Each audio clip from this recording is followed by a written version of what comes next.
Kilala si VP Sara na backup ang INC sa kanya. Ngunit isang kaanib ng Iglesia ni Cristo na si Caramel Madriaga ang may pasabog laban kay VP Sara. Totoo kaya ito? Kilala naman po si Caramel doon na aktibong miyembro ng Iglesia ni Cristo at yung ibang niya mga kasamaan, mga INC din. At nandun din po I think si Ka-Angel ng Iglesia, doon din po naka-annex sa Annex 2. Marami ko kaming pictures na nagpapatunay na madalas sila mag-video conference, dalawa lang sila one-on-one. Number 2, sinabi niya, na-confirm namin to kahapon lang na according doon sa mismong kapatid ni Ramil Madriaga, naka-receive na siya ng chat na inaanak niya yung panganay na anak ni BP Sara. So mabigat, kung i-deny niya, dapat yung denial manggaling kay BP Sara. Okay, ang natunghayan ninyo ang abogado ni Caramel Madriaga. Isa palang kaanib sa Iglesia ni Cristo, di ba? Nakakagulat. Kilala si VP Sara na may malakas na suporta sa Iglesia ni Cristo sa mga nakaraang halalan at sa kasalukuyan, di ba? Kaya, inaasahan talaga ng karamihan mga kapatid na iisa ang panindigan ng mga kaanib sa Iglesia ni Cristo kay Felix Manalo pagdating sa politika. Ngunit isang kaanib na tulad ni Caramel Madriaga na nagpakilalang aide daw ni VP Sara ay may direkta daw impormasyon at may mga ebidensya o personal na hinanakit.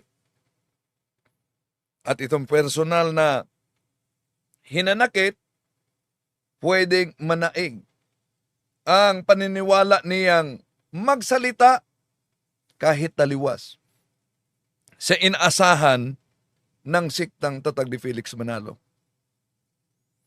Ang suporta ng Iglesia ni Cristo bilang organisasyon sa pamumuno ng kanilang pangkalahatang tagapangasiwang pangkalahatan si Mr. Eduardo Manalo. Ibig sabihin, hindi automatikong nangangahulugang tahimik na susunod ang bawat miyembro sa lahat ng usaping politikal gaya kay Madriaga. Tatalakayin natin ito.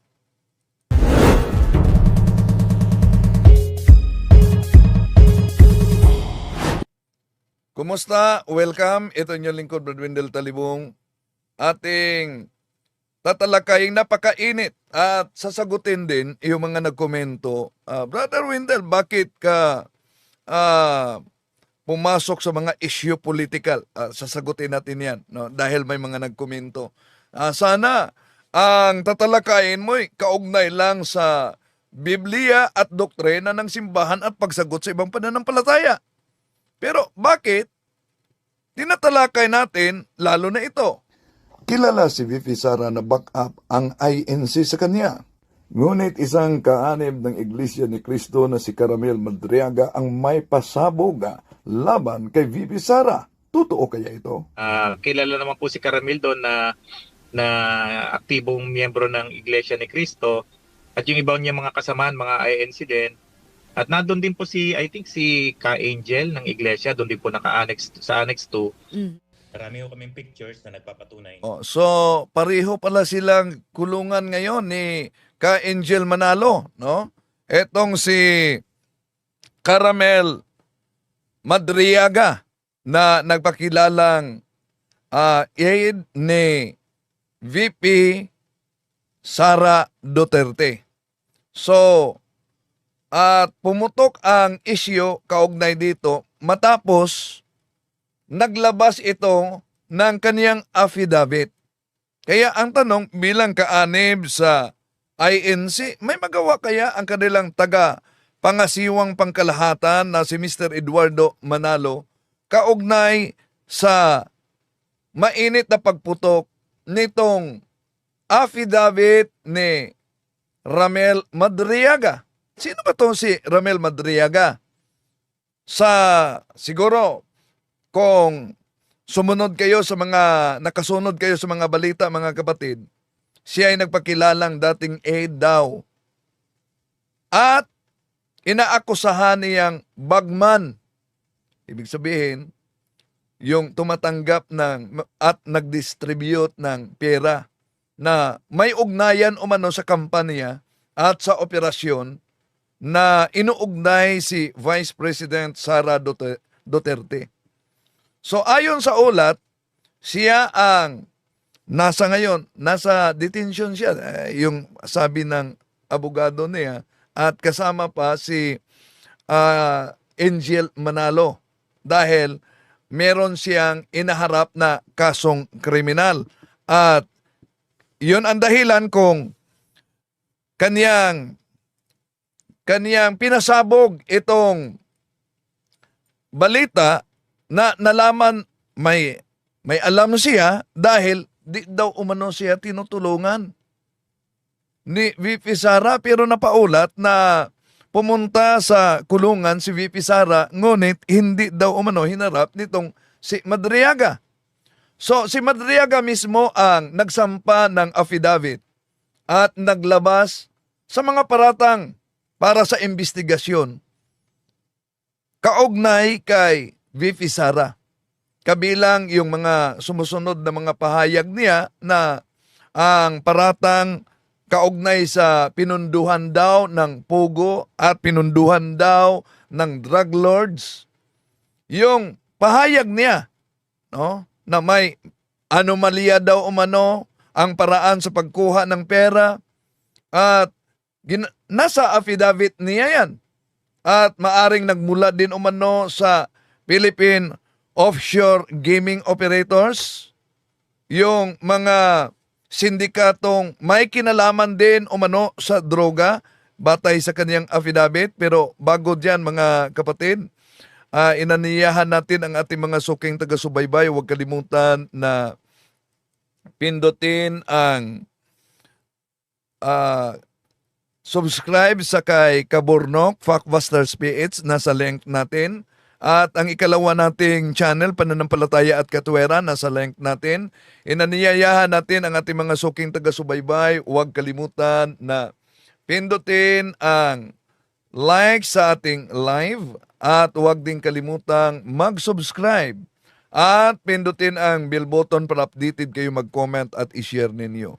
Makatulong kayo sa ating talakayan, lalo na sa pananampalataya, kung i-share ninyo ito sa ating mga kapwa Katoliko kahit na sa ibang kapananampalataya. At kung saan man kayo nagsubaybay, nanood ngayon sa ating live, sa iba't ibang bahagi sa ating mundo, lalo na sa mga OFW, paki-comment, no? Paki-comment kung saan kayo nakabase kayon para alam natin kung saan nakarating ang ating talakayan, mga kapatid. So, bago yung interview sa abogado, no? Kaanib talaga sa Iglesia ni Cristo si Madriaga. Kaya nga, nang narinig kong Ka-Ramel, basta Ka-Ramel, Madriaga, napaisip ko, baka kaanib to ng Iglesia ni Cristo. At ni-research ko talaga, nakita ko yung interview ng kanyang abogado na binanggit na siya'y kaanib talaga ng Iglesia ni Cristo. Di ba nakapagtataka, back up ni VP Sara ang Iglesia ni Cristo. Pero mula mismo sa naturang sikta, ang kaniyang sinabing matalik na kaibigan dahil nagiging kumpare at kanyang daw naglabas ng affidavit. Balik natin.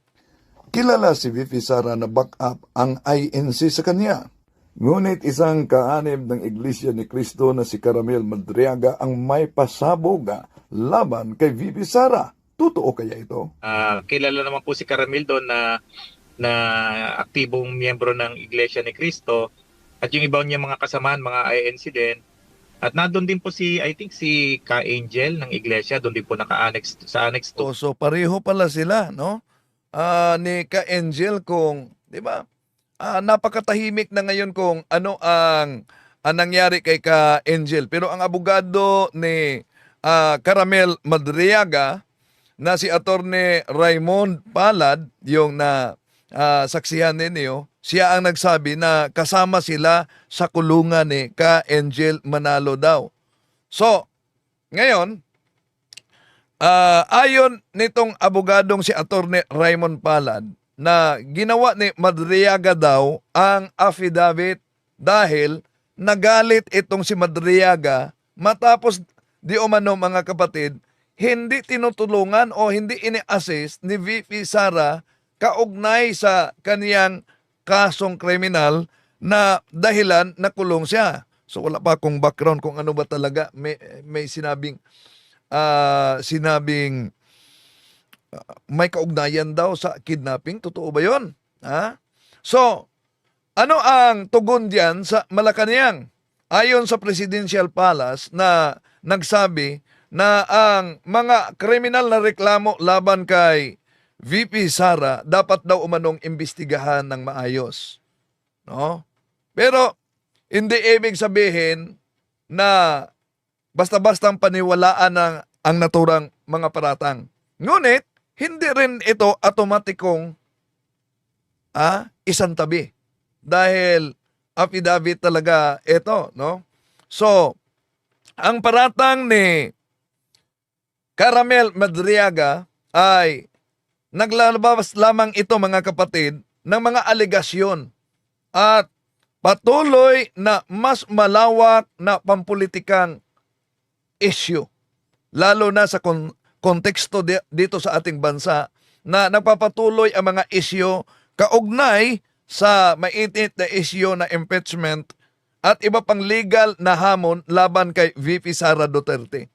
So, marami ring mga proseso na kailangang sundin bago maging formal na kaso o kaya magiging patunay sa anumang krimen, mga kapatid.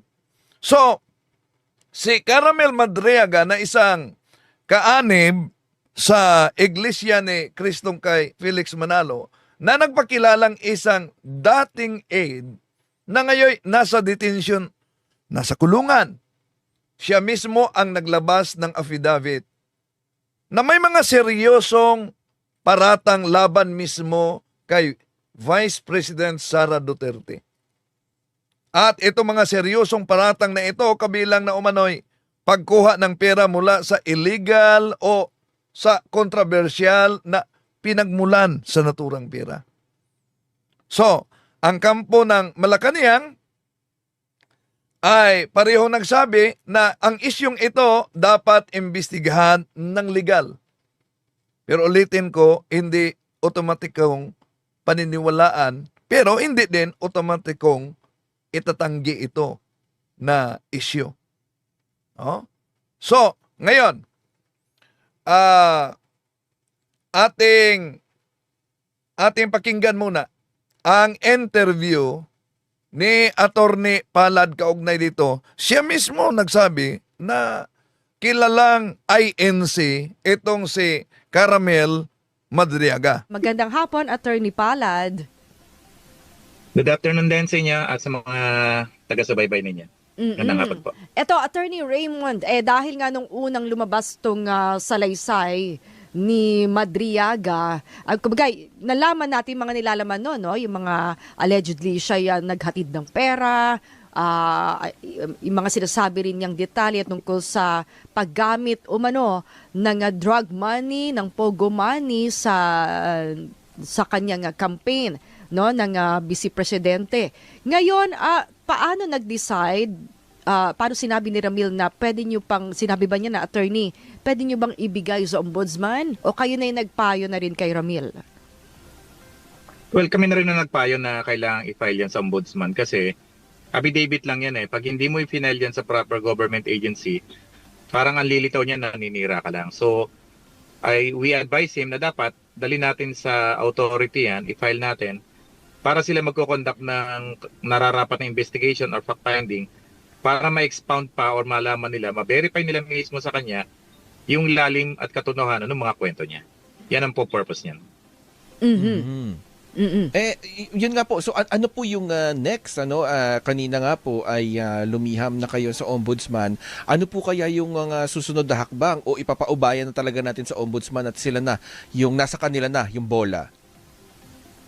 Well, at the same time, plano rin po namin maghain ng motion sa RTC Manila to release yung kanyang 3 mobile phones na hindi naman po ginamit sa prosecution ng kanyang kidnapping case. Mm-mm. So sa mga susunod na araw po, mag-enter ako ng appearance as defense counsel ni Madriaga, and we'll be filing the necessary motion to that effect ho. Once na maparelease po namin yung mobile phone, i-request po namin or sasubmit namin sa ombudsman or sa NBI kung saan man i-direct para ma-forensic examine yun at malaman natin yung mga contents ng mobile phones Oo, niya. gaano Yun po ang kahalaga? direct natin. Yes. Gaano kahalaga itong mga mobile phones? Dito po ba nakalagay yung sinasabing mga ebidensya niya? Yes po, ang sabi niya 3 yung mobile phone niya, iba-iba ang ginagamit niya, depende ho sa kung sinong kausap niya. Mhm. Yun yung hinahanap natin mga pruweba na magpapatunay na bukod doon sa mga photos na lumabas na, dito makikita dito mga nakalista sa mga contacts niya, yung mga numbers na talagang tinatawagan niya na nag-uutos sa kanya.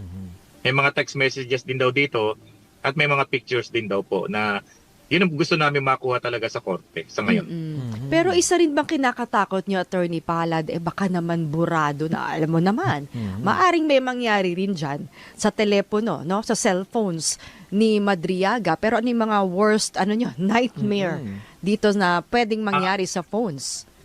May tiwala naman po kami, no? Yung phones po nasa korte yan, the only way na mapo-forensic examination yan is kung may proper motion to that effect. Ang sabi sa akin ni Madriaga, there was an attempt by the prosecution through Attorney Roque na i-forensic examination yan pero na-deny naman. Mhm.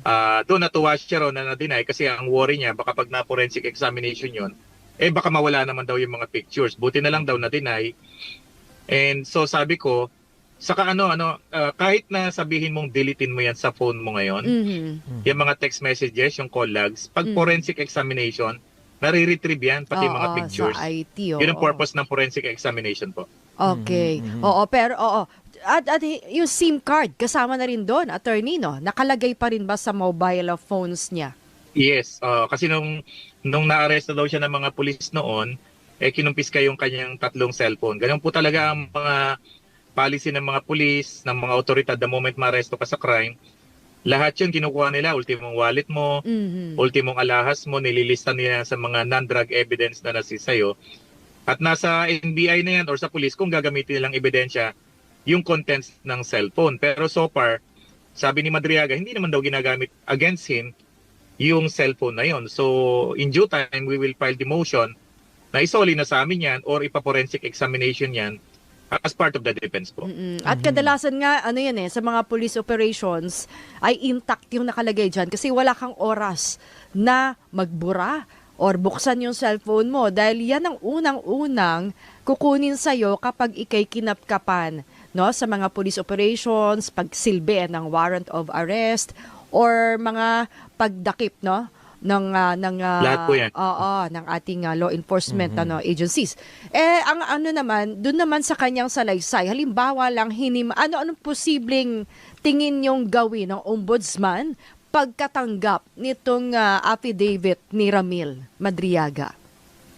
Well, marami pong option ng ombudsman, no? Mhm. Pwede silang magpadala ng mga lawyers, investigator doon sa BJMP para interviewin uli si Madriaga sa nilalaman ng salaysay niya, kumuha ng mga additional information, etc. Pwede rin nilang isabpina or i-request sa court na i-release muna yung 3 phone at kanilang iimbestigahan yung mga allegation. Remember doon sa affidavit ni Madriaga, mayroon siyang binabanggit na mga PLA or mga Chinese military na nakita niya sa loob ng Bataan property ni Attorney Roque. Mhm. Ang recollection ko, sabi niya may mga pictures daw siya doon . Mhm. So kung mabubuksan yun, masasabpina ng ombudsman yun, mas matutuwa ho kami na mapalabas na yung laman ng cellphone na yun. Mhm. Meron po bang attorney na pwede pang mag-corroborate bukod doon Yun na sa nga. laman ng cellphone? Meron pa po ba si another witness or ibang mga ebidensya? Meron pa ho. Doon sa last visit namin noong December 8 together with Congresswoman De Lima, may binabanggit siya na isa pang detainee na nandun sa Annex 2, hindi lang namin pinababa, na sabi niya, attorney, sa ilang deliveries ko ng pera na gamit yung sasakyan, yung isang kasamahan ko sa kidnapping, nandito rin sa taas, kung gusto mo, pababain natin.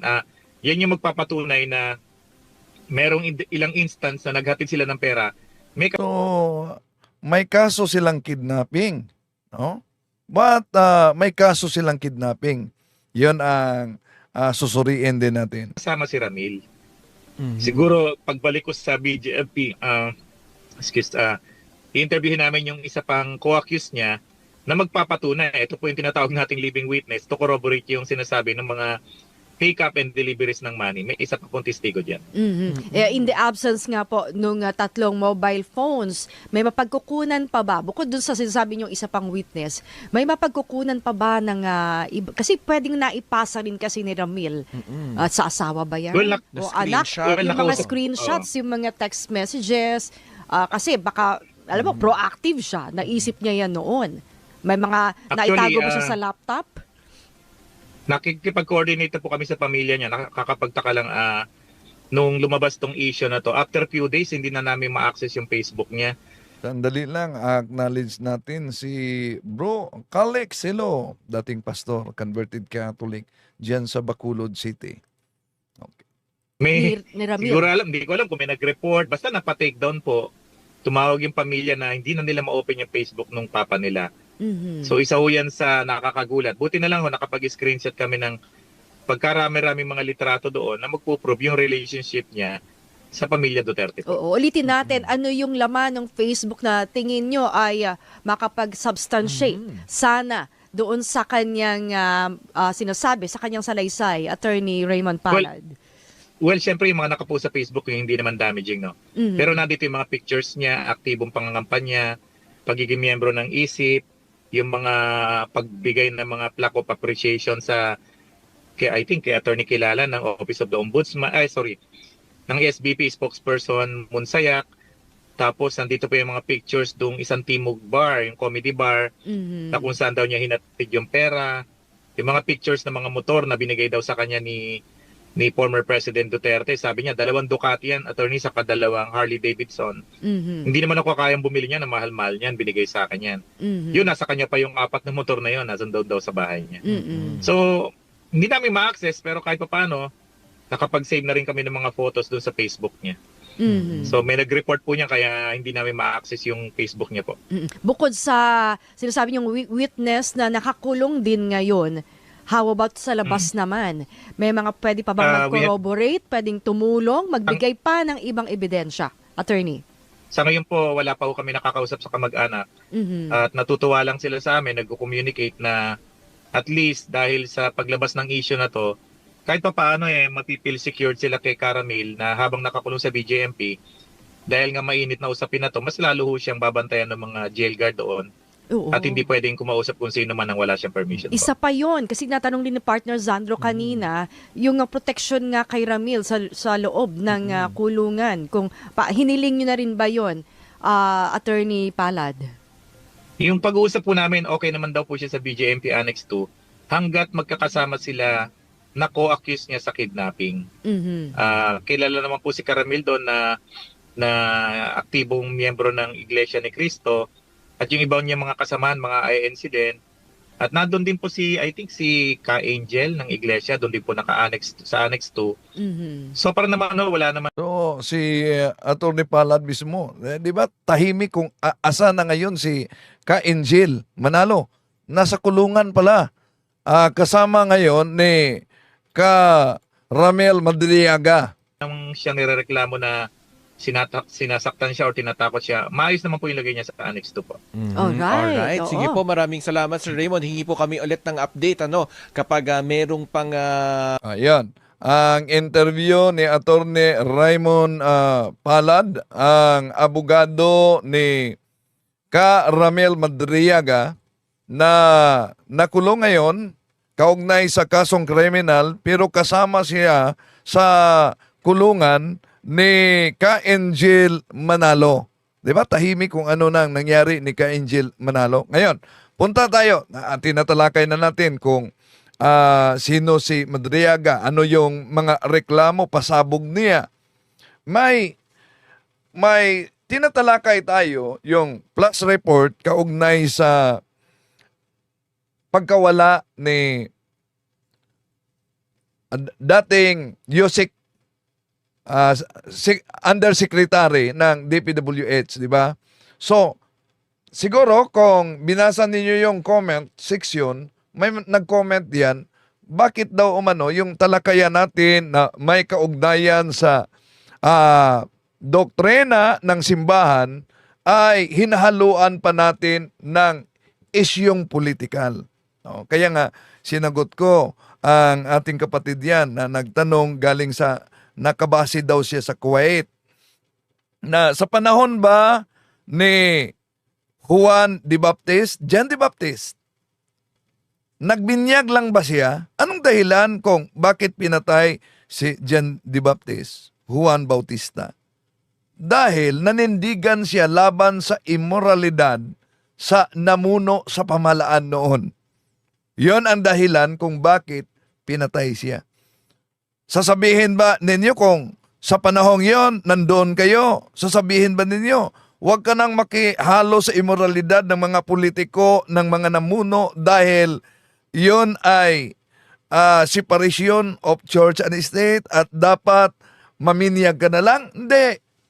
So, bakit tayong mga kaanib sa Katoliko, kahit ang simbahang Katoliko, bilang Katoliko, mahalaga talagang makibahagi sa isyu ng ating lipunan. Sa isyu ng ating lipunan, sa isyong politika. Bakit? Dahil hindi hiwalay sa ating pananampalataya, hindi hiwalay sa buhay ng tao ang isyu ng ating bayan. At alam nyo naman siguro na ang ating Panginoong Hesus may utos sa pag-ibig sa kapwa. Di po ba? Itinuturo yan ng ating Panginoong Jesucristo. Ibigin mo ang iyong kapwa gaya sa iyong sarili.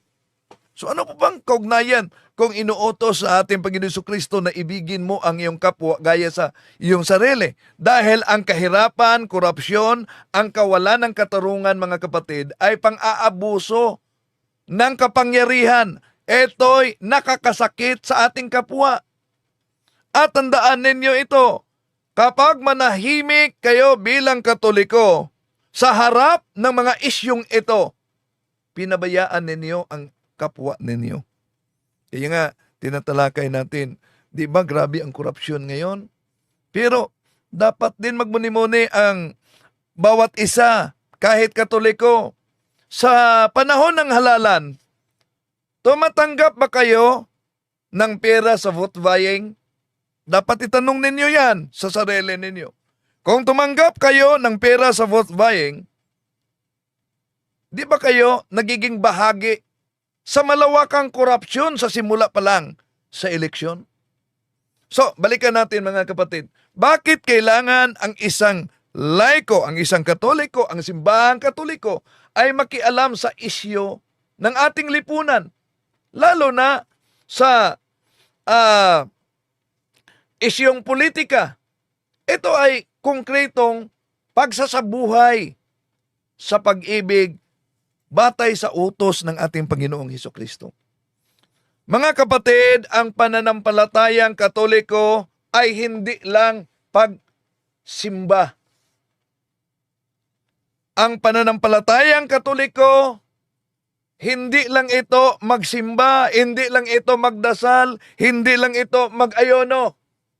Ito rin ay makialam sa mali. Ipaglaban ang tama. Ipagtanggol ang naapi. Ang simbahan ay naniniwala, mga kapatid, na ang pananampalataya na walang malasakit sa lipunan ay patay na pananampalataya. So, tungkulin natin bilang mga Katoliko, bilang mamamayan, na, di ba, ang tungkulin natin, may tungkulin tayong bumoto, may tungkulin tayong magbayad ng buwis. Kaya yung iba nagkukomento galit. Ano bang ambag mo sa gobyerno? O, ayan. So tungkulin natin, magbayad ng buwis. At kaya may moral na pananugutan ang mga kaanib ng simbahang Katoliko.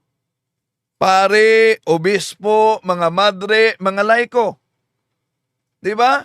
May moral na pananagutan na pumili ng leader na may konsensya. Tutulan ang immoral na pulisya at suportahan ang batas na pumabor sa buhay at dignidad ng tao. So, sa mga nagkomento, bakit kailangan talagang tatalakayin natin ang isyu sa ating lipunan? Tandaan ninyo, ang hindi makialam, ang hindi pakikialam sa ating lipunan ay tahimik na pakikiisa sa kasamaan. So, although ang simbahan ay hindi partidista, hindi partisan, pero kahit ang simbahan ay hindi partisan, ang simbahan ay may paninindigan. Ano ba yung paninindigan ng simbahan? Hindi tayo makilahok bilang simbahan, bilang kaanib sa simbahan sa partidong politikal. Ngunit, may malinaw itong moral na panindigan. Ano yung moral na panindigan? Bilang Katoliko, ang Catholic Church dapat manindigan, dapat magsalita laban sa korupsyon, laban sa extrajudicial killings, laban sa pag-aabuso sa mahirap, of course, laban sa malawakang korupsyon na hindi lang under the table, including the table. So, yung manindigan laban sa kawalang galang sa buhay at sa pamilya. Mga kapatid, hindi ito pakikialam sa politika, kundi pagtupad sa tungkulin bilang propeta. Naalala niyo ba? Naalala niyo ba? Sa panahon ng ating Panginoon Jesucristo, kahit nga sa panahon ng mga propeta noon, ang ating Panginoon Jesucristo kumampi sa mahirap. Kinundina niya yung mga mapagkunwari at mang-aapi. Hindi na nahimik sa maling sistema. Kung ang ating Panginoong Jesucristo mismo ay nakialam, paano pa kaya ang kaniyang simbahan?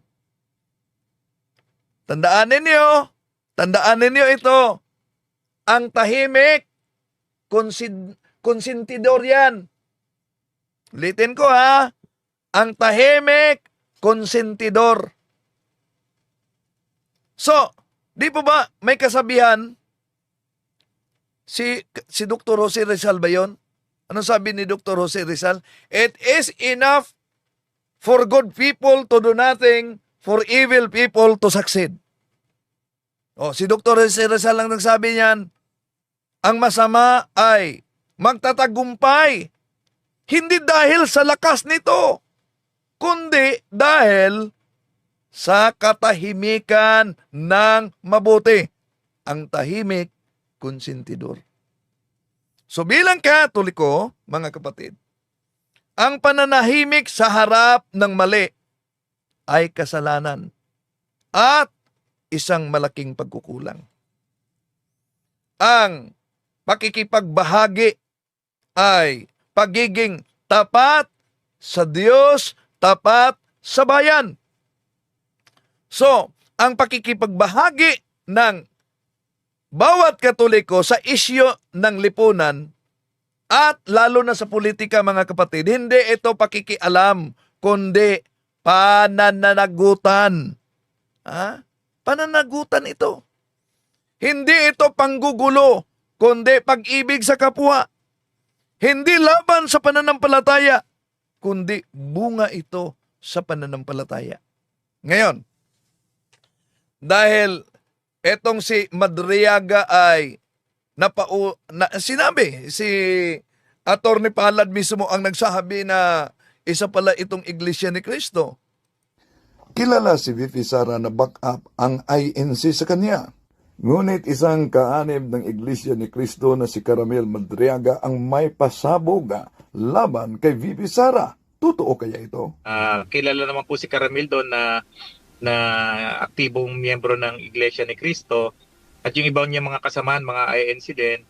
At nandun din po I think si Ka Angel ng Iglesia, doon din po naka-annex sa Annex 2. Marami ko kaming pictures. Okay, ngayon, di ba napaulat na binanggit naman sa INC TV na tiwalag si General General Torre, di ba? Napaulat at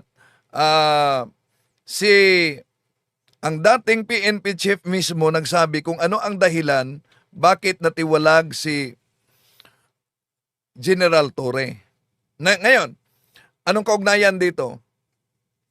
Kung si Ka Ramel Madriaga ay kaanib ng INC, may magawa kaya ang tagapangasiwang pangkalahatan na si Mr. Eduardo Manalo kaugnay sa paglabas ng affidavit ni Caramel Madriaga? So, mapakausapan kaya nila ito na iatras kung maari dahil sumusuporta sila kay VP Sara, malakas ang kanilang suporta. Pero hindi tiyak kung makokontrol ba o mapipigilan ba ng tagapangkalahatang at tagapangasiwang pangkalahatan na si Mr. Eduardo Manalo, lalo na naglabas ng affidavit.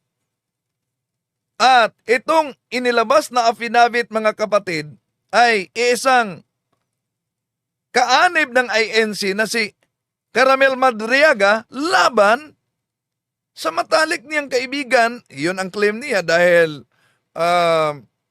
ninong daw umano siya sa anak ni VP Sara at dating aide siya ni VP Sara, no? Pero wala pang direkta na pahayag si VP Sara na hindi ko kilala, wala kaming may narinig ba kayo? So, balikan natin. May magawa ba ang tagapangasiwang pangkalahatan nitong paglabas at pasabog sa affidavit ni Ka Ramel Madriaga? Ang affidavit, ito'y legal na usapin, mga kapatid.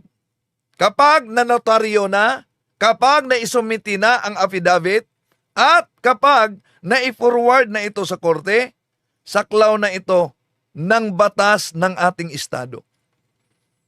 Hindi ng isang relihiyon o kaya'y relihiyosong leader o isang organisasyon. So, ibig sabihin, kapag naisumiti na ito at saklaw na sa batas ng ating estado, naisumiti na sa korte, ombudsman ba kaya, hindi na ito maaring basta-bastang bawiin. Hindi na ito maaring basta-bastang pigilan ng sinuman. Kahit pa ng leader ng simbahan, mga kapatid. Ang affidavit ay personal na salaysay at pananagutan ng lumagda nito. So, kung may pressure, kung may banta para bawiin ang naturang affidavit, maaari itong pumasok sa tinatawag sa ating batas na obstruction of justice. Di ba? Obstruction of justice o kaya witness intimidation, mga kapatid. So, yon ang posibleng mangyari. Pero posible bang maimpluwensyahan? Posible. Posible. Pero may limitasyon. Bakit? Dahil sa realidad, may moral o panloob na impluwensya ang pamunuan ng ANC, mga kapatid, sa mga miyembro. Sa anong paraan? Sa payo, of course. Sa disiplina, sa loob ng iglesia. Pero, napansin nyo? Sinabi ni Atty. Palad na kasama sila ngayong nakulong ni Ka-Angel Manalo sa kulungan. At yung Ka-Angel Manalo ay, alam niyo naman, na hindi sila magkasundo sa kasalukuyan na tagapangasiwa no ng pangkalahatan na si Mr. Eduardo Manalo. So, ang bilang kaanib sa ANC, yung mga ministro pwedeng magbigay ng payo, pero paano kaya sila makapayo kung kasama yung si Ka-Angel Manalo sa naturang kulungan? Pwede silang ipayag yung disiplina bilang kaanib sa iglesia, ngunit hindi ito katumbas ng legal na kapangyarihan para pigilan ang affidavit, mga kapatid, na nasa kamay na ng otoridad. So, ibig sabihin kung aatras ang naglagda sa affidavit, kung voluntaryong uurong siya o magbago sa pahayag na sinusumpaan niya, susuriin ito ng mabuti sa korte at kahit sa investigador. At maaring maapektuhan ang kredibilidad ng testigo. So, hindi otomatikong mawala ang kaso kung may iba pang mga ebidensya. So, hindi direktang makontrol ni Mr. Eduardo Manalo, ang taga-pangasiwang pangkalahatan, ang isang affidavit kapag ito ay formal ng isinumiti. No?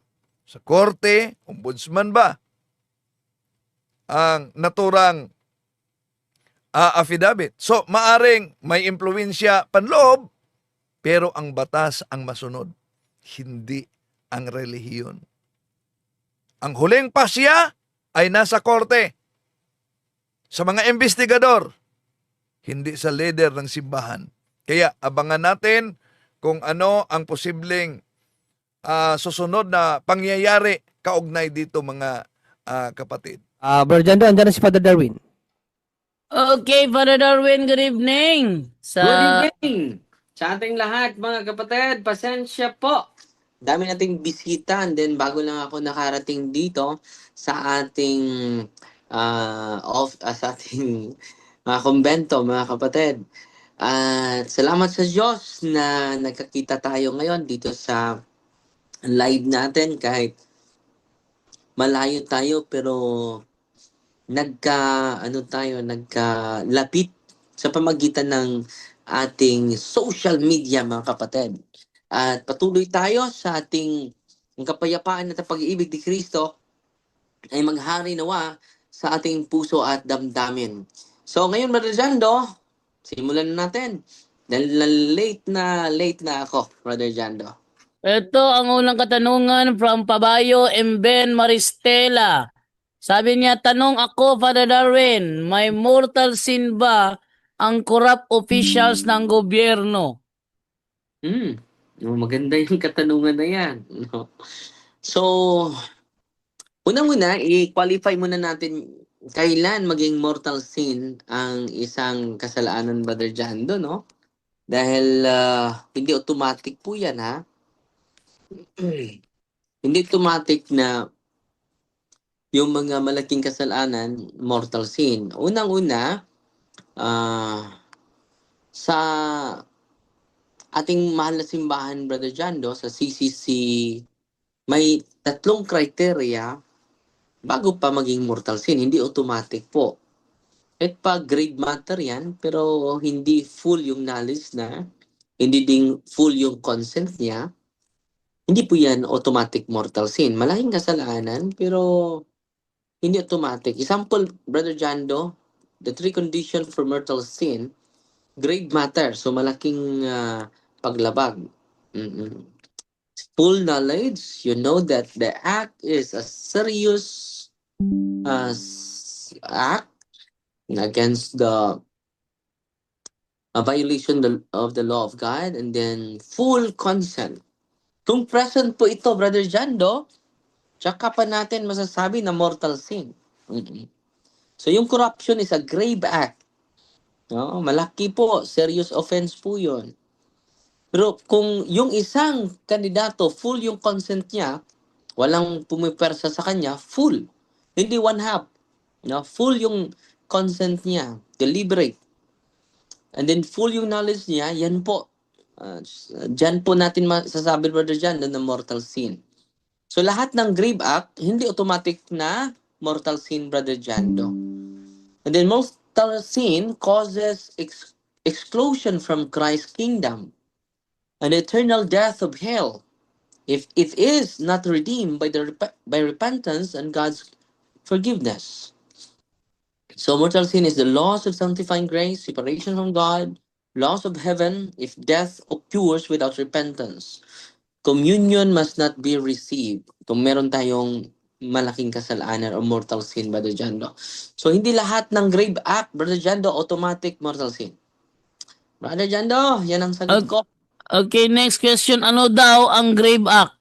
Paano daw makikilala na grave act? Diba? Ang ganda katanungan yan ah. So, dito tayo sa Brother Jando, sa CCC, babasahin natin. CCC 1857. Babasahin natin, Brother Jando. Okay, wait lang muna ha. Buksan ko muna natin si Ito lang, natin Brother dito. Jando. Ano na sa'yo? Oo. sige. Grave matter, an act itself is seriously wrong according to God's law. Ano ba example sa grave matter? Grave matter, grave violation. Sample nito, Brother Jando, adultery. Occult practices. Grave matter yan ha. Occult practices, mga kapatid. Murder, abortion, adultery, fornication, homosexual acts, masturbation,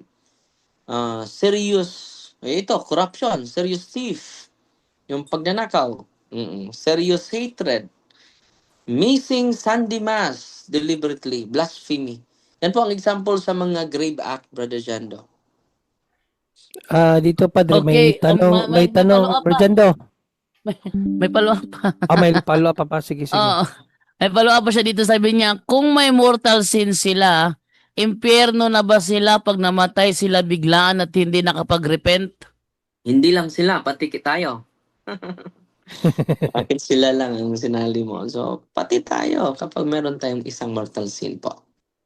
Next question. 1035 ng Catechism, Father.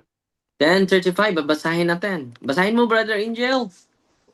Bro, Jando, pakibigay mo yan. Sa isang may mortal sin bang namatay, saan siya pupunta? Agad-agad. Wait lang ha kasi wait lang. Iba naman to. Buksan ko muna dito Basahin mo, yung basahin mo. Ako na lang magbabasa Sige, dito, sige, Brother Jando. ikaw na lang ba Jundre kasi nag-ano po. Basahin natin dito sa CCC 1035. Kasi parang masyadong ginagawa yata sa Brother Jando, yung kanan, computer, yung kaliwa, anak yata.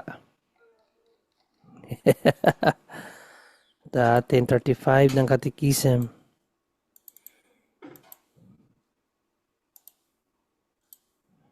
Okay, yan. So ito ating mababasa. 1035. The teaching of the church affirms the existence of hell and its eternity immediately after death of souls of those who die in state of mortal sin. So mortal sin lang, no, hindi sa mortal sins descend into hell, where they suffer the punishment of hell, eternal fire. The chief punishment of hell is eternal separation from God, in whom alone man can possess the life and happiness for which he was created and for which he longs. Padre? Okay. So, malinaw na malinaw yun. Na isang kasalanan natin ng mortal sin ay makapa-imperno na sa atin. Okay. Dito, Padre, may tanong dito si kapatid na Maria Davy. Bro, ano ba ang makukuha sa ano ba ito? Bat kasi beauty, pagbat ng simbang gabi. Ano daw ang makukuha, Padre, sa hindi ko alam kung baka namali lang yung pag-type niya, pero beauty kasi, ano ba ang makukuha sa pagbat ng simbang gabi? Like 9 days, no absent, ano po makukuha? Siguro, Padre, ano yung benefits? Niya. Benefits ng walang absent sa 9 days of novena. Unang-una kapatid, no, yung pagsisimba, malaki na yung spiritual benefits dahil you never receive only the grace of God, but you receive the source of grace. Kahit isang misa lang, no? Dahil minsan yung iba ay parang ginagawa ng parang wishing well yung 9 days, no? Mag-wish ako para matupad. Ang ang intention natin, papasalamat tayo sa Panginoon. At itong natanggap natin na mga blessing, enough na po ito. Wala tayong rason na hindi magpasalamat sa Panginoon. Hindi tayo dapat mag-expect pa ng maraming mga blessing. Itong pagkabuhay lang natin, Brother John Ray, malaking biyaya na po ito. Amen. At yung pagsasamba mo sa 9 days na novena para sa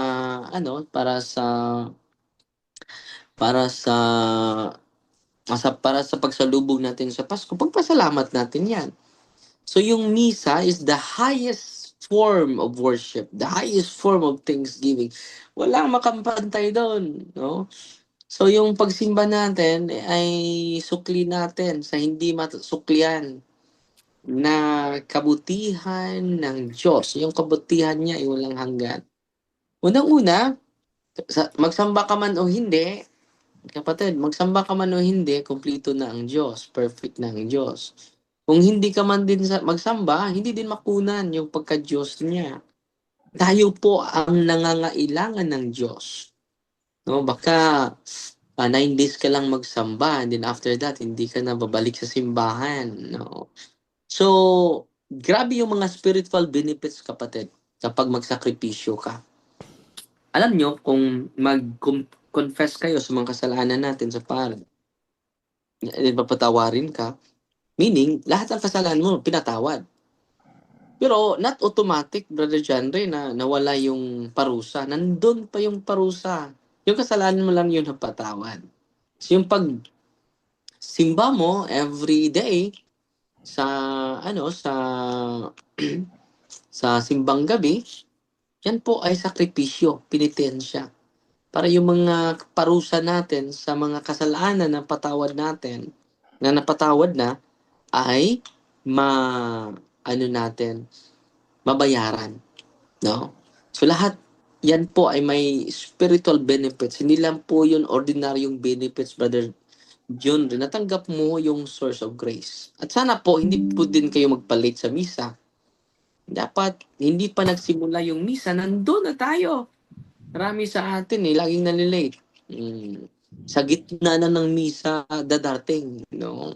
Una pang mangumyunyon. Wala pang ang final blessing, umalis na. No? Na-late pa. At maaga pang umalis. No? So sana po ay gabi yung sa pagsamba mo ng misa, pag-attend mo ng misa, it is beyond spiritual benefits. It is receiving the source of all graces, the source of our existence, Brother John Ray. Yes, Padre. At maganda ngayong Padre, yung bang pinagnilayan ko yung buhay ni Enoch, Padre, nung dinala siya sa langit. No, kasi nung binasa ko kasi yung talata na yan, ang sabi kasi doon, lumakad si Enoch kasama ng Diyos at dinala siya sa langit. So tiningnan ko paano siya dinala? Namuhay siya ng 365 days. So equivalent of 1 year, Father. So ibig sabihin si Enoch talaga palaging sumasamba sa Diyos 365 days. So kung 9 days lang, kulang pa ngayon, Padre, no? Yes. So, dapat talaga araw-araw. Yan, maraming salamat, Padre. Dito Okay, may tanong okay, dito. Sige, go. Ang tanong dito naman is, sabi niya, magkakasala ba ang pare na magdasal at magmisa sa kurap na namatay? Magkakasala ba? Hindi naman. Hindi naman. Ang unang-una, yung misa para sa lahat. No? Hindi naman natin alam na hindi tayo mag-judge kahit ang isang tao ay corrupt, wala tayong karapatan na mag-judge. May karapatan lang na mag-judge sa ating lahat ay ang Diyos. Hindi si Father Darwin, hindi kahit kanino sa atin. Kahit known corrupt pa yan ng tao na yan. Pero hindi natin alam sa huling yugto ng buhay niya, katulad ng nangyari sa cross, Brother Jando. Yung isang kawatan, no? At sabi niya kay Kristo, Lord, patawarin niyo po ako. Kung maghari ka na, huwag niyo akong kalimutan, ha? Huwag niyo akong kalimutan. At sabi ni Kristo, ang sabi ni Kristo, today, you will be with me in the paradise. Ngayong araw na to, kasama ko na kita sa paraiso. So, hindi natin alam na at the end of his temporal life, naghingi siya ng tunay na kapatawaran sa lahat niyang kabalastugan, sa lahat niyang kasalanan, walang dito sa mundo, Brother John. So, may kasalanan ba pare? Wala. Dahil kinakailangan natin na magdasal sa bawat isa, lalo-lalo na yung mga kapatid natin na namatay, Brother John. Okay, next tanong naman dito is, Bro Jando Alabado, tanong ko ulit, bakit noong andun pa lang sa time na si Eva at Adan pa lang nagkasala, bakit hindi Jesus ni save agad? Bakit hinintay niya pa yung ilang libong taon? Mm-mm. So, bakit hinintay pa niya yung libong taon? So, yung question na yan ay hindi para sa akin, Brother Jando. Para yan sa Diyos. No, hindi ako makasagot niyan. No? Okay. So, next question, Next Brother Jando. question, sabi niya dito, Father Darwin, may 1.4 bilyong Katoliko sa buong mundo. At tayo lamang mga Pilipino ang may Misa de Gallo. Kung hindi naman ito pangkalahatang pagsasanay ng simbahang Katoliko, bakit kailangan natin ito? Unang-una, bawat isa sa atin may devotion. No? At ito yung devotion natin. At yung ibang mga kontinente, may sarili din silang devotion. Di ba? Ang importante na lalago yung ating spiritual life. Paano natin ipalago yung spiritual life natin? Sa pamamagitan ng pag-promote ng mga sacrament ni Cristo, Brother Jando. At yung misa ay hindi lang yun ordinaryo, kundi si Kristo mismo, yung katawan ni Kristo ang inaalay natin sa Diyos na Ama para sa kaligtasan natin lahat at para sa kapatawaran ng ating mga kasalanan. Ang ganda ng misa, Brother Jando. So, bawat isa sa atin may mga devotion or may mga religious na mga activity, Brother Jando. Meron din tayong pero yung Christmas, worldwide po yun, Brother Jando. Pero itong ginagawa natin, unique po ito. May uniqueness tayo eh. So, inaalala talaga natin. Hindi lang inaalala natin yung pagkasilang ni Cristo, Brother Jando. Siniselebrate pa natin, binibigyan natin ng kahulugan yung katawang tao ni Cristo dito sa mundo, Brother Jando. So, worldwide po yun, Brother Jando, yung Christmas. Hindi lang tayong mga Katoliko na nag-celebrate yan. Buong mundo po. Buong mundo ng mga membro sa simbahang Katoliko. Brother Jando? Okay. Next naman dito naman, may mga naka-raise hand. So, ating mo na pagbigyan ng mga naka-raise hand. Uy. Si Brother Noel. Brother Noel, good evening. Brother Noel. Hello bro, good evening bro. Ayaw niya mag-unmute. Unmute bro, unmute. Ayan. Okay na to? Okay na? Ah, Hello? hello bro. Hello bro, magandang gabi at saka sa mga nanonood. At saka kay Father Darwin, magandang gabi din. Magandang gabi, kapatid Noel. Open camera bro. ang may konting tanong lang po ako, Father. Mm-mm. Ano yung tanong mo, Noel? Ang tanong ko po ay tungkol sa, may iba naman tayo, no? May tanong ako tungkol sa about sa Jubilee year ba? Mm. Mm-mm. Di ba lapit nang matapos ang taon ngayong Jubilee year? Mm. Nagtataka lang po kasi ako dito sa parokya namin. Ang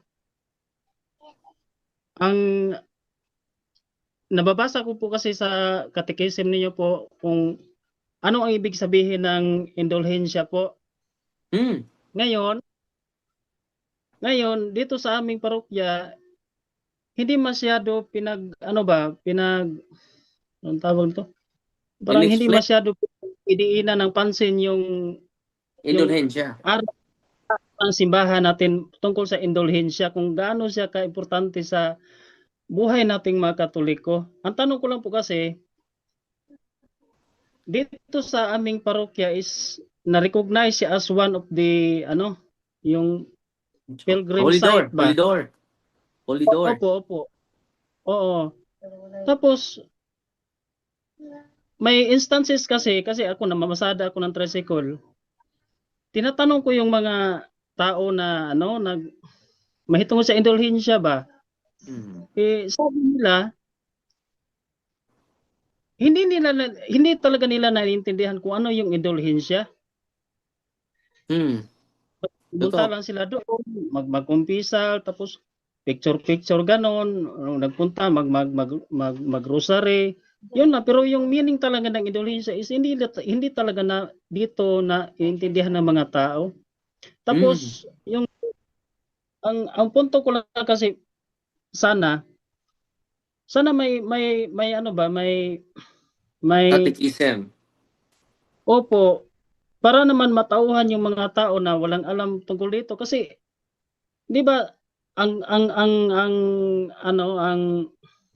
Jubilee year is once in a blue moon lang, 'di ba? Parang matagal pa yung darating na susunod na kung kailan magde-declare ang Santo Papa natin ng Jubilee year.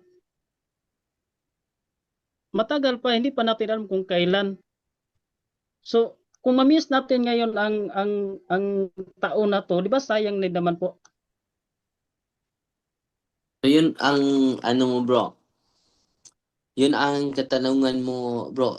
Honestly, bro, yung ito na hindi natin ma-enjoy yung indulhensya. Unang-una, bro, yung indulgence, plenary indulgence, pwede natin matanggap every day. Yung Jubilee year, every 25 years yun. Pero, ang good news, bro, yung plenary indulgence, hindi po yan every 25 years. Pwede natin yan matanggap every day. Only one plenary indulgence may be obtained per day except at the moment of death. So, yung Jubilee year natin, bro, every 25 years. Pero yung plenary indulgence, pwede natin matanggap every day. At least naliwanagan ako kasi ang pagkakaintindi ko, pag wala ng Jubilee year, hindi na tayo makatanggap ng plenary indulgence. Yun ang pagkakaintindi ko po. Pwede tayo makatanggap, bro. Unang-una, yung mga kondisyones na dapat natin gawin. Una, may general intention ka to receive plenary indulgence, not just partial. Pangalawa, mangumpisal ka, and then nandyan ka sa state of grace. Magsisimba ka, at mag-receive ka ng katawan ni Kristo. And then gawin mo yung ipagawa ng simbahan sa'yo. At pagpito, isali mo ang intention ng Papa, one Our Father, one Hail Mary, one Ruby. So ngayon, ano ba yung ipagawa ng simbahan? Isa lang yon, yung Holy Door. Isa lang yon. So, ano ba yung ipagawa ng simbahan? Maliban sa pagbisita sa mga Holy Door, pwede ka magrosaryo with your family members. Ikatikais mo yung Apo. family members mo. The whole family will pray. Araw-araw yun, Father. Oh, Yung will pray. pag-uusap. And then, dapat alam mo, dapat hihingin mo, di ba? And then nakasamba ka sa araw na yan. Kung hindi ka nakakumpisal, dahil hindi naman kailangan araw-araw ka mangumpisal, kasi tuit na wala kang malaking kasalanan. At yung, kung mayroon ka kasalanan, maliit lang, venial sin, and then wag kang sa pag-attend mo ng misa, mapatawad yung mga venial sins, no? Yes Nandiyan po. ka naman sa state of grace, receive the Eucharist, and then yung pagbisita mo sa 30 minutes. Pagbisita mo sa adoration, 30 minutes. You can receive plenary indulgence. Basta yung 7 kondisyon Una, general intention to receive plenary indulgence. Pangalawa, nangumpisal ka within that month or 20 days or within that month, wala kang malaking kasalanan. And then, nagsamba ka, nag-receive ng Holy Communion, and then, nasa state of grace ka, and then, ginawa mo yung ipagaw sa iban. Katulad ng 30 minutes na adoration, 30 minutes reading the Bible, rosary, Station of the Cross. Magsagawa ka nito. And then, isali mo yung intention ng Papa, one Our Father, one Hail Mary, one Glory be. So, sa concern mo, sa Jubilee, 25 years yung Jubilee year. Every 25 years. So, hindi yan po every 25 years lang ibibigay yung plenary indulgence. Pwede mo matanggap every day. Kapatid. Apo. Malinaw ba? Malinaw po. Maraming salamat. Maraming salamat, Father. God bless po. Okay, thank you. Thank you kay Brother Noel. Yan, maraming salamat, Brother Noel. Dito naman tayo ngayon kay Kujo. Oy, Kujo. Kujo. Hi. Bukas camera, bukas camera. Do I have to? Okay, start my video. Okay. I'm just playing it. Okay, so hi, Father Darwin. So I will Hello. ask. Okay, so I will ask some questions, Father Darwin. So,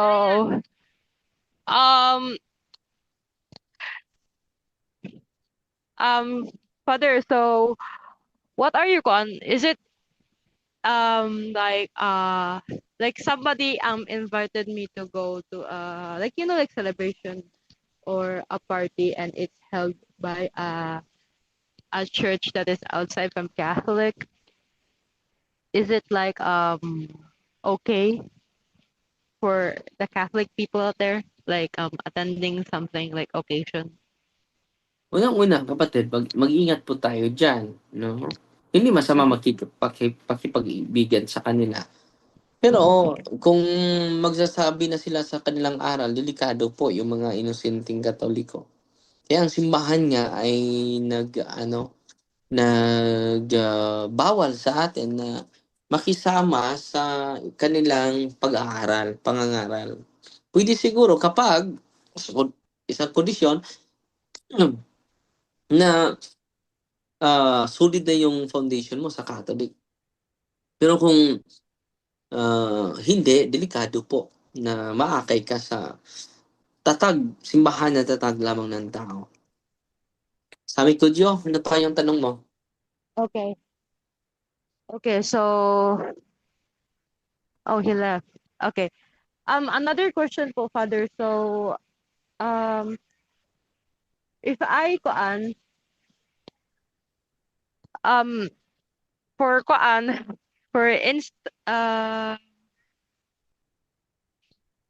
so Father, so if Father, like is there like any so what are your takes on there's a superstition daw na daw, like if may kompleto yung simbang gabi daw 9 days, there's like yung wish. Is it like Nasagot part ko of na. the Nasagot ko na yan kanina. I-replay mo na lang. Oh, my bad. Third question. Okay. Third question. Okay, that's so harsh. Ano Never natanong? mind, I don't have any. Third question. Go ahead. Okay, fine. So Father, so if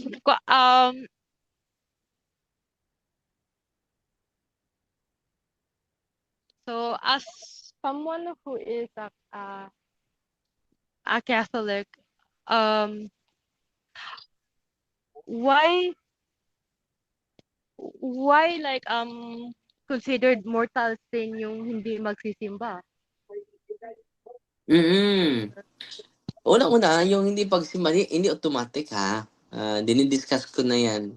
Lahat ng grave sin, hindi automatic mortal sin. Example, kung hindi ka magsamba, hindi automatic mortal sin yon. Unang rason, nagkasakit ka.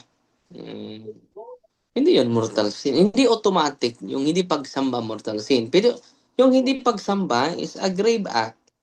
It is a grave matter. Serious po yung hindi pagsamba every Sunday. So Kung need full pa yung ng knowledge confession?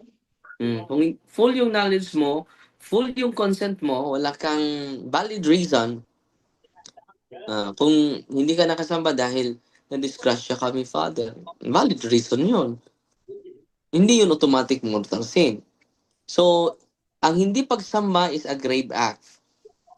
Grave act po yan ha. Pero hindi lahat ng grave act, automatic mortal sin. Kailan maging mortal sin? Yung hindi pagsamba. Yan ang tanaw. Yung full knowledge ka, natutulog ka lang. Is it like Yes. considered full knowledge na like ano yun like Alam mo considering na. hindi Full. like I'm not in a mood? Is it considered mortal? Alam mo na. No? Full na yung knowledge mo. Yung Yung pagiging pagsamba na. Padre, ang tanong niya, Padre, considered ba daw yung consent sa, yung full knowledge sa, hindi lang siya, wala siya sa mood?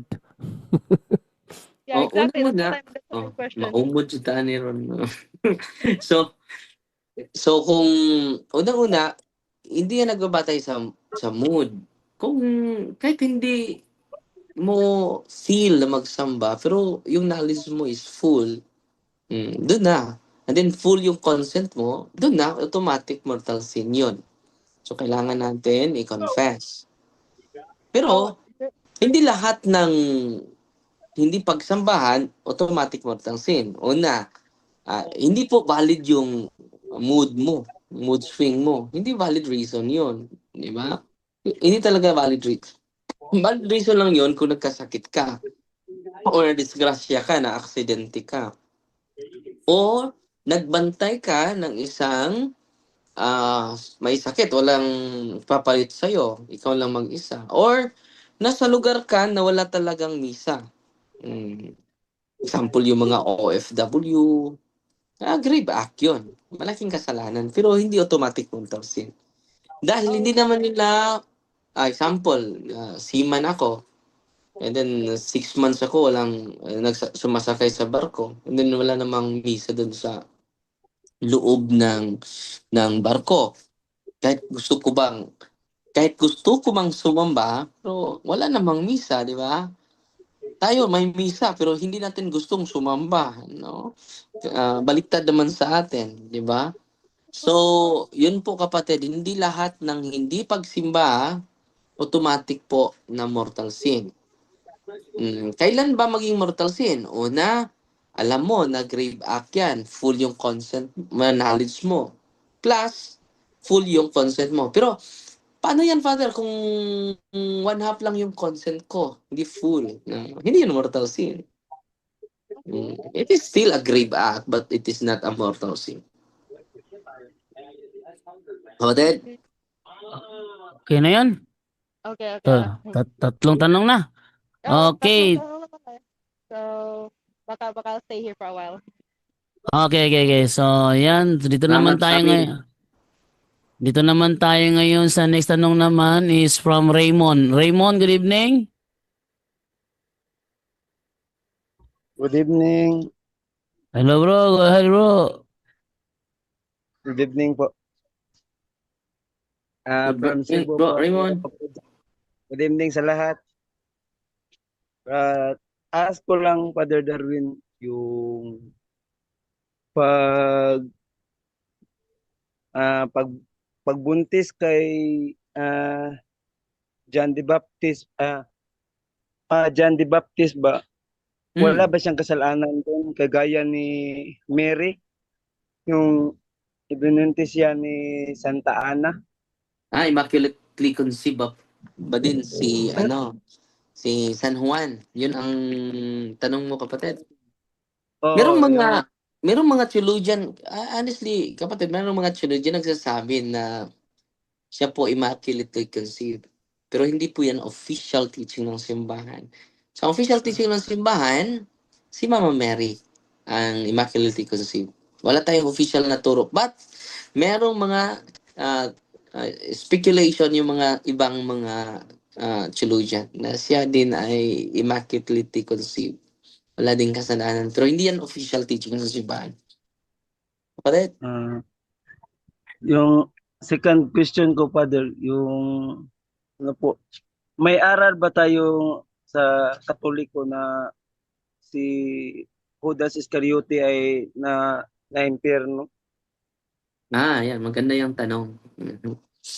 Unang-una, wala tayong aral po. Wala tayong aral. Wala tayong turo na si Judas Iscariote ay automatic sa impyerno po. Wala tayong turo dyan.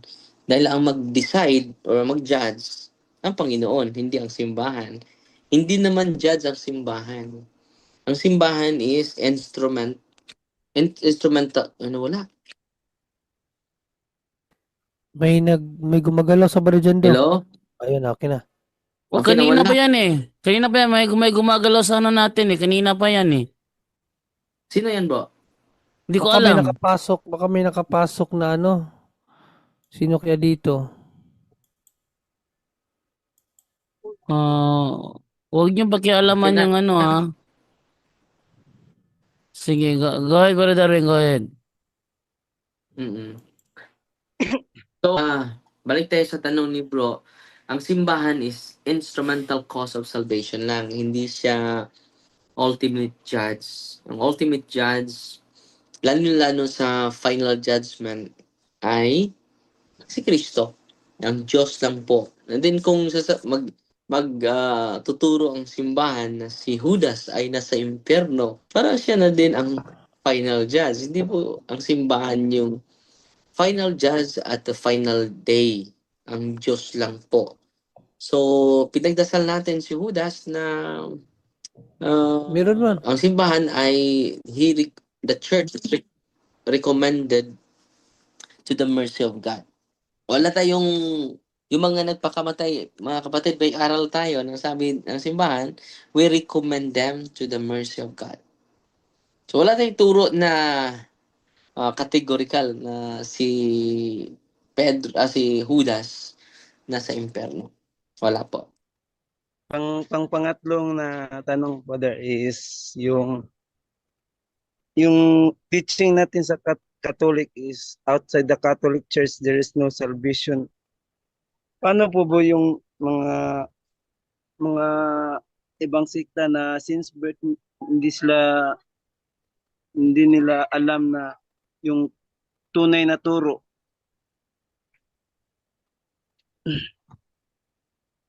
So salamat bro ha sa magandang Nasa ano yan, Father? 846, 847 catechism natin. Basahin natin. 846 tsaka 847. Nandun yung kompletong paliwanag. 846 to 847. So unang-una bro, may tinatawag na invincible ignorance, no? Ito yung invincible ignorance, basahin muna natin yung sinasabi ni Sige, ito pa. Ni Brad 846, 847. na nakita mo na bro. Yes, ito Padre, basahin natin. Basahin bro. Right. So, ito mababasa. Outside of the Catholic Church, there is no salvation, no? Sabi dito, how are we understand this affirmation? often repeated by the church fathers. Reformulated positively, it means that all salvation comes from Christ, the head, through the church, which is his body. Basing itself on scripture and tradition, the council teaches that the church, a pilgrim now on earth, is necessary for salvation. The one Christ is the mediator and the way of salvation. He is present to us in his body, which is the church. He himself explicitly asserted the necessity of faith and baptism, and thereby affirmed at the same time the necessity of church, which men enter through baptism as through a door, hence they could not be saved, who, knowing that the Catholic Church was founded as necessary by God through Christ, would refuse either to enter it or to remain it. This affirmation is not aimed at those who through no fault of their own do not Bro, know yung Christ. 846, yung 846 muna, umpisahan mo doon, bro, na sabi yung bandang huli, hindi itong bandang huli niya, may sinasabi diyan na Hence, they could not be Of saved, their own. who knowing that the Catholic Church was Yeah. founded as necessary of God by God through Christ, would refuse either to refuse. enter it Mm. or to remain it. So yung mga nakaalam pero inire-refuse nila. So yun ang mga Hindi maliligtas. yun ang sinasabing outside of the Catholic Church there is no salvation. However, dito sa baba, this affirmation is not aimed at those who through no fault of their own. Sa mga hindi naman nakakaalam, do not know Christ and His Church, those who through no fault of their own do not know the gospel of Christ or His Church, but who nevertheless seek God with a sincere heart and moved by grace, try in their actions to do His will as they know it through the dictates of their conscience, those to may achieve eternal salvation. Yan, Padre. So, malinaw na malinaw, kapatid, no, na yung mga hindi nila alam, maliligtas din, no? Through no fault of their own. Pero yung alam na nila, na ang simbahan ang tunay, pero nagpatuloy pa rin sila na nagtuturo ng mali, yun, delikado po yun, kapatid. Convinced na sila, malaking kasalanan po yun. They reject the truth. Saan basa yan, bro? Sa unang Thessalonica ba yun? 2 Thessalonians Hindi 2:10. Basahin natin, bro. 2 Thessalonians 2:10. 2:12 to 2:12. 2:10 2 Thessalonians 10 to 12. Ito, basahin natin dito. Last question na lang na yan, bro, ha? Ay, last question. Sabi ito, gagamit siya ng lahat ng uri ng pandaraya sa mga mapapahamak sa mga taong ayaw umibig sa katotohanan na makakapagligtas sana sa kanila. Sa gayon, mapaparusahan ang lahat ng pumili sa kasamaan sa halip na tumanggap sa katotohanan. So, delikado po yung hindi tatanggap sa katotohanan. Dahil ang hindi natin tinanggap si Kristo mismo, dadagtayo nitong simbahan. Yan po, kapatid. Kapatid. So, Thank you po, mag-bless Brother ako, Paul. Brother Jando, ha? Brother Brother Raymond, ha? Hello, Bebe. Thank you, Brother Raymond. Okay. So, mayroon sana habol magtanong, pero sabi ko, ako, Brother Jando, ha? Oo, later na lang. Okay. Go ahead, Sundan naman Father ni Darwin. Jando. Dami din tanong dito sana eh. Oh, dami. Comment section. May bukas pa, Brother Jando. May bukas pa. So, ngayon, mag-bless ako sa mga religious items ninyo, ha? In the name of the Father, and of the Son, and of the Holy Spirit. Amen. Our help is in the name of the Lord, who made heaven and earth. You creature of God, salt, that purges the day of evil, by the living God, by the true God, and the holy God, the God who ordered you, through Isaiah the prophet, to be cast into water, to cure its unfruitfulness. You thou purified salt, for the health of believers, giving soundness of body and soul to all who use you. In that every place you are sprinkled, may phantasm and wickedness and Satan's scanning be banished. And let every unclean spirit be repulsed by him who shall come to judge the living and the dead in the world by far. Almighty everlasting God, humbly we implore your boundless mercy, that thou with thine goodness to bless and sanctify this creature of salt which thou hast given for the use of mankind. May all that use it find in it a remedy for soul and body, and let everything with it touches or sprinkles be freed from uncleanness and assault from evil spirit, through Christ our Lord. Amen. So dating i-bless ang inyong tubig. You creature of God, water, purge the day of evil. In the name of God the Father Almighty, in the name of Jesus Christ, the Son of the Lord, the power of the Holy Spirit, that thou mayest water feet to braces against the envious foe. Mayest thou be empowered to drive him forth and exalt him, together with his fallen angels, with the power of the self-same Jesus Christ our Lord, who shall come to judge the living and the dead in the world before. O God, who for man's salvation does dispense wondrous mysteries, with vacacious sign of water, hearken to our prayer, pouring forth your benediction upon this element which we consecrate with manifold purifications. Let this creature serve you in expelling demons and curing diseases, whatsoever sprinkles in the homes of the faithful, be cleansed and delivered from harm. Let such homes enjoy a spirit of goodness and air of peace, freed from painful and needless snares by the sprinkling of this water. May everything opposed to the safety and repose of them that will reign be banished, so that they may possess the well-being they seek in calling upon your holy name, and be protected from all perils through Christ our Lord. Amen. Amen. May the salt and water be mixed together in the name of the Father, and of the Son, and of the Holy Spirit. Amen. Haluan niyo ng Amen. konting salt yung tubig ninyo, ha? The Lord be with you. And with your spirit. Author of invincible strength and King of incomparable empire, ever the glorious triumphant one, would restrain the force of the adversary, overcome the fierceness of the living enemy, violently put them down, hostile influences, prostrate and first some be seats. They, Lord, consider kindly this creature of salt and water. Make it honored and sanctify it with the joyous sweetness. Wherever the sprinkle in your name, may devilish infection cease, venomous terror be driven afar, but let the presence of the Holy Spirit be ever with us as we implore your mercy. To Lord Jesus Christ, your Son, who lives and reigns with you, in the unity of the Holy Spirit, one God, forever and ever. Amen. Amen. The blessing of oil. Our help is in the name of the Lord, who made heaven and earth.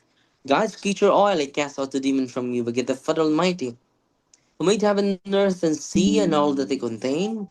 Let the desires power, the devil's legions, and all Satan's attacks and inclinations be dispelled, driving afar from this creature oil. Let it bring health in body and mind to all who use it. In the name of God the Father Almighty, in the name of Jesus Christ, His Son, Lord, the power of the Holy Spirit, the advocate, as well as the love of the same Jesus Christ, our Lord, who is coming to judge both the living and the dead in the world by far. Lord God Almighty, before whom the host of angels stand in awe, and us the service of acknowledgement, please to regard fully, and to bless and hallow this creature oil, which by power has been pressed from the juice of olives. You have ordained it within the sick, so that when the may dwell, he may give thanks to you, the living and true God. Grant, we pray, that those who use this oil, with your blessing in your name, may be delivered from all suffering, all infirmity, all wants of the enemy. Let it be a means of averting any kind of visitive man made in your image and redeemed by precious blood of your Son, so that he may never again suffer the sting of the serpent through Christ our Lord. Amen. Amen. Amen. So the blessing of incense, the blessing sunod, candles, rosaries, cross effects, medals, sacred images of God, sacred images of the angels, sacred images of the saints, bell, scapulars, all your religious items. General blessing po ang kasunod. Heavenly Father, to your Son, Jesus Christ our Lord, in obedience to Him, we embrace the ministry He has entrusted to His bride, the Church. Grant now in your mercy, we pray, a very special and powerful blessing on all religious items, and that we will hence use the ministry of healing, spiritual liberation, and exorcism Thine is through the blessing you bestow, may it be a very potent and terrible weapon against the attacks of the evil one and his legions. May these religious items mightily restrain the devil and his demons, and all these spirits rendering them powerless, unable to harm the pledge of peace and people, to whomever these are used in the exercise of the ministry, wherever it is kept, and clean and diabolic spirits flee in fear, never daring to harm, nor even approach. This we ask in the name of Jesus Christ our Lord. Amen. In the name of the Father, and of the Son, and of the Holy Spirit. Amen. So, magsagawa tayo ng simple prayer of deliverance, ha? In the name of the Father, and of the Son, and of the Holy Spirit. Amen. And make a good confession, ha? Kung makalapit kayo sa pari, make a good confession. Before 25, makakumpisal na tayo. Yan ang kinakailangan natin, ha? In the name of Jesus, I forbid any demonic interaction and communication, and I seal this whole area to the most precious blood of Jesus Christ. In the name of Jesus of Nazareth, to his tremendous power as God, and to his most powerful and salvific name, I rebuke, repudiate, bind, and cast out all unclean spirits to depart from them, and fill them with your presence, love, healing, and consolation. In the name of Jesus, I break all curses sent against you and all spells around you. In the name of Jesus, I break all curses sent against you and all spells around you. In the name of Jesus, I break ain and holy tongues, links and bandages between you and all adversaries and spirits. In the name of Jesus of Nazareth, there's tremendous power as God. As his most powerful and salvific name, I rebuke, repudiate, bind, and cast out all unclean spirits to depart from us and fill us with your presence, love, healing, and consolation. The Lord be with you. And with your And with your spirit. spirit. May Almighty God bless you in the name of the Father, and of the Son, and of the Holy Spirit. Amen. So maraming salamat po sa inyo, ha. At sana matulungan natin si Brother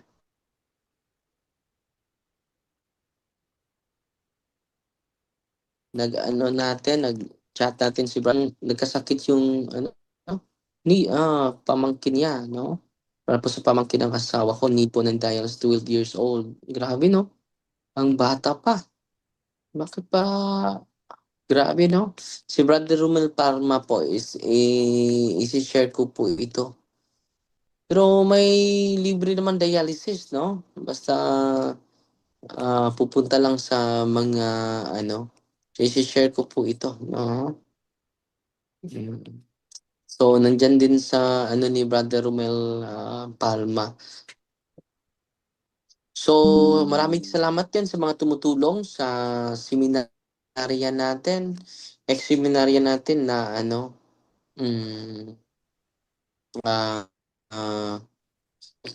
seminarya natin na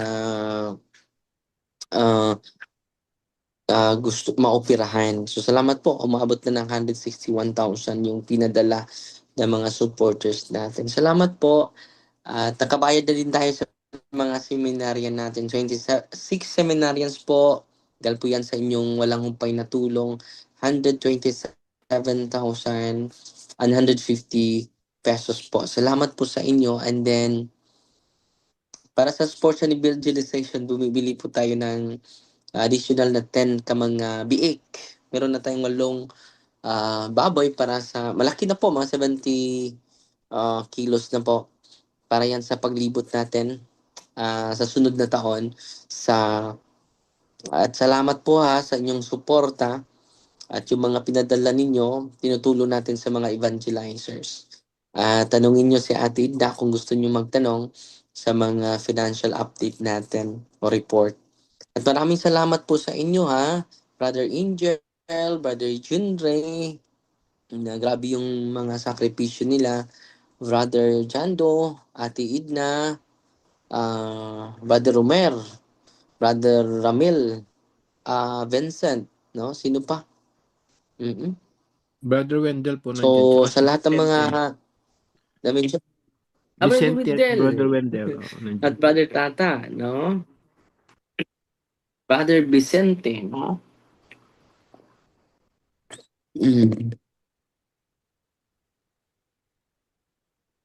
At sa inyo, sa lahat ng laging naghihintay sa ating programa. Nagsasama tayo sa pamagitan ng ating programa dito at ipagdasal niyo po kami na laging malusog yung pangatawan namin at yan na guys committed kahit walang hindi mo na feel yung inspiration na maging committed kami sa siwalat ng kabutihan at magandang balita sa Diyos. Chef D with a humble heart po. God bless po.